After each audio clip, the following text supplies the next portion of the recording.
A Marvel TV show with almost no superhero action, and trust me, it's all the better for it.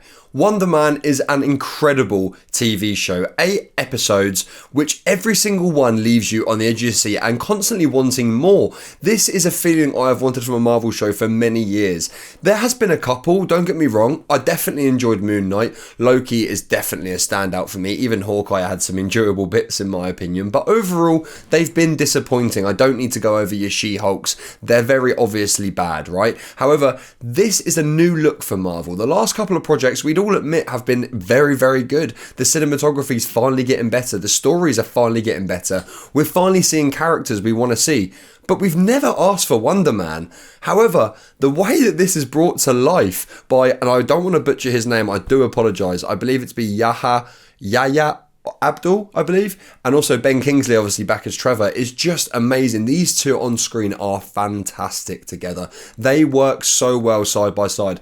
I read that this was actually meant to be a show just about Trevor exploring Hollywood. There was also some script works for Wonder Man, and they decided to bring the two together. I think that's the best decision they actually could have made for this, because the performances from both actors are phenomenal, and the storyline is just what's the most gripping overall. The cinematography, like I said, the lack of superhero action and powers overall, the fact that the storyline is what you're watching for is something that Marvel has really lacked in their TV shows. I'm going to break this down episode by episode because I think that's quite an important way to look at it. Now, episode 1 and 2 is obviously just setting up the premise for us and introducing us to the characters. Ultimately, what I've just said previous is becoming true. We're finally seeing good cinematography. We're finally seeing some good storylines. But just to go around that quickly, Damage Control is actually introduced back to us, and we get the same character that's been in previous films as well, in Spider-Man No Way Home. I believe Damage Control is going to come back for Brand New Day. That could be quite important going forward. However, at the moment, we've seen them in a few projects, but they just sort of linger in the background. It very much reminds me of how Val was lingering in the background before she was a fairly dominant figure in Thunderbolts, even though she was mostly in the background. So episode 1 and 2 really does set the groundwork for getting into the characters, getting us to know Trevor again, bringing him back on our screen, letting us know where they are, who Simon Williams is, what his goals are, what he's going for, the hard times he's fallen on, and ultimately his goal is trying to become an actor. It's not to be a superhero. We don't even really know that he's got powers at this point. It's sort of just suggested that something's wrong with him. At this point in the show, Trevor is actually spying on Simon Williams. It's a really interesting storyline actually, because ultimately Trevor is trying to avoid prison. So he is told by Damage Control, if you can just get us some information on Simon Williams so we can go and arrest him, we'll spare you your prison sentence. But we know these guys can't really be trusted anyway. This is all under the board. It's not official. It's under the table.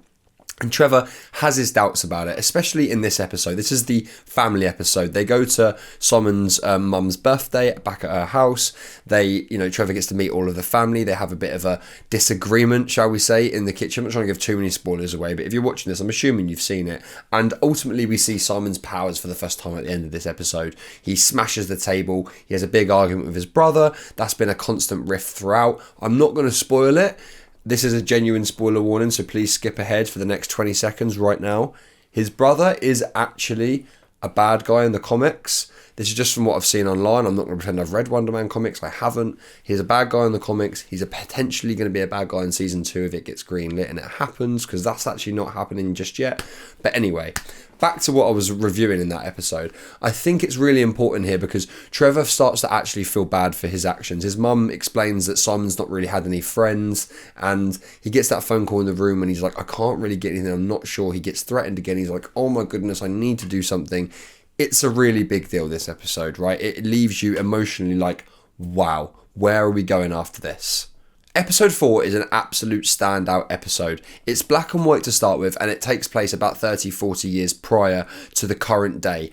It doesn't involve any of the characters we've seen for the previous 3 episodes. It's about an entirely new set of characters, but it's basically about a mutant, a superhuman, who works in the film industry using his powers on camera to make big box office numbers. Eventually it goes wrong and he sends someone into the void forever. His life's effectively over. He's hunted down and he's hated.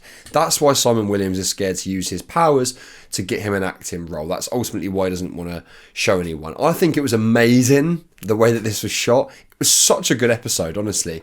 It was black and white as well, which was just artistically really fun and just cool. If you're a nerd like me, you love that sort of thing. It was so enjoyable.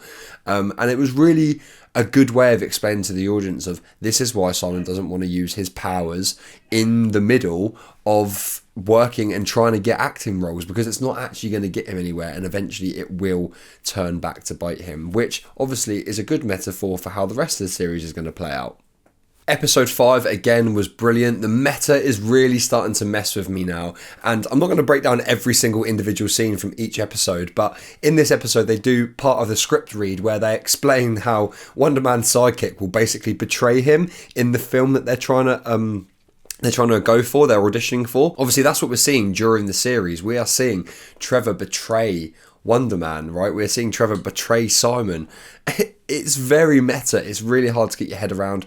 The scene where they're chasing the boy, where he's seeing his powers for the first time in the car, it's really, really good. I really enjoyed it. And obviously it ends really well with them getting the callback, which leads me into episode 6. I'm going to briefly brush over. I did enjoy the callback episode. It was slightly slower than the previous ones. It obviously takes place at the director's house, has all of the actors that are auditioning for the role in it. So it was good to see how they worked with each other, and good to see potential like behind the scenes of how Hollywood works.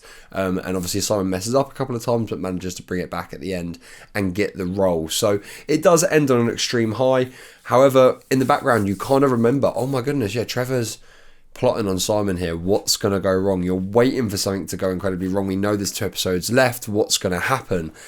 It's very good. Episode 7 is a great series penultimate finale. I really enjoyed this episode. Ultimately, Simon learns about Trevor's secrets. He learns he's being spied on. He's really upset about it. He doesn't want to hurt him. He's just so disappointed and upset that it's pretty much his only friend, the only person he felt like he could trust, could betray him. And he goes Super Saiyan mode and explodes a Hollywood set. Police, damage control, everyone goes there. They think they finally got the tip to get Simon. And yeah, it's the way it ends is just incredibly sad. You'd never see their relationship go in this way. You always thought that at some point Trevor was going to do something to truly get back at damage control, or to tell Simon himself without the reporter having to tell him. And yeah, that was what I thought was the main focus of this episode, was the breakdown of their friendship and the trust between both of them. And I was like, how are they actually going to come back from this? Because unless someone sort of dies, or it's something really bad's going to have to happen for someone to have to forgive them here. Like it's a real shame, because I love these two together. I was like, I could see them together so much more. Please don't let this be the end of them. But then episode 8 happens. So my notes here for episode 8 simply say, where do I begin? And I think that's a very good point. So basically, it's the best episode of the show without a shadow of a doubt. It completely stuck the landing for me personally. Trevor turned himself back to the Mandarin. The scene, how it opens with damage control storming to go and capture who you think is obviously Simon, and then the cogs turn. You start to realise actually damage control are going for Trevor. Trevor's pretending to be the Mandarin. You start to see the TV ad that he's put out saying that he's still the Mandarin. He's always been the Mandarin. And obviously there's a few gaps in this. There's a couple of plot holes. They are somewhat covered actually at one point, I should say, because I was like, well, if he's blown it up with this magic stuff, surely they know that. And they do actually say, we tested some of it and the stuff coming from it is what we thought Simon Williams had. So they did cover some plot holes, but ultimately I wasn't bothered because it just landed so well. It covered for it. It made complete sense. He sacrificed himself for Simon. He went on to be an A-list celebrity. The film landed. Wonder Man was amazing. They replaced Trevor in it, but that, in the grand scheme of things, in the Hollywood scene, that didn't matter, but it mattered to Simon Williams. So his plan to get Trevor out was just fantastic. To pretend to be a security guard, to break Trevor out. It felt very Smallville, and I'm okay with that. I kind of liked that. We got that last shot at the end. It wasn't even too close up, and it's just him flying away. I thought that was really unique and very, like I said, very Smallville, very small-time superhero film, and it didn't make the film all about the superpowers, but that one little trick he has up his sleeve is the superpowers, and he finally uses it at the end for good, because throughout it he's stressed. He has a fight with some guys in the street. He didn't want to do it. He has dreams about him hurting people that he doesn't want to do, and this time he finally puts his powers to use, really focuses them, harnesses them, and they blast out of there. And it's a really great scene, honestly. It's a great end to a great series. Overall, I genuinely would give Wonder Man a 9 out of 10. I don't want to just go around giving everything 10 out of 10s. There was a couple of things I didn't like. A couple. That's the only thing that marks it down for me. If you haven't seen it, definitely go and watch it. Give it a chance. Don't think this is going to be like She-Hulk, like, you know, Miss Marvel and things like that. It's not. It's a lot better. It's true to itself. It's up to date with the current Marvel standards, I'd say, and that's the biggest compliment I could probably give it, because I've really enjoyed the last couple of Marvel films, as I've said on here. So yeah, that's enough of my Wonder Man review. I thought this would be a different way to talk about it, because there's so many things that go on, and it all dropped at once, and I think it's good to break it down a little bit and talk about it for once, rather than just go, yeah, I really enjoyed it, go and watch it. So yeah, amazing performances all throughout. Please go and watch Wonder Man. And if you enjoyed this review, like, comment, subscribe, all of that good stuff. I really appreciate all the support. I hope you enjoy the movie reviews as much as just talking about news and Avengers Doomsday stuff and all of that. So, yeah, nice one. I'll catch you guys next time. Peace.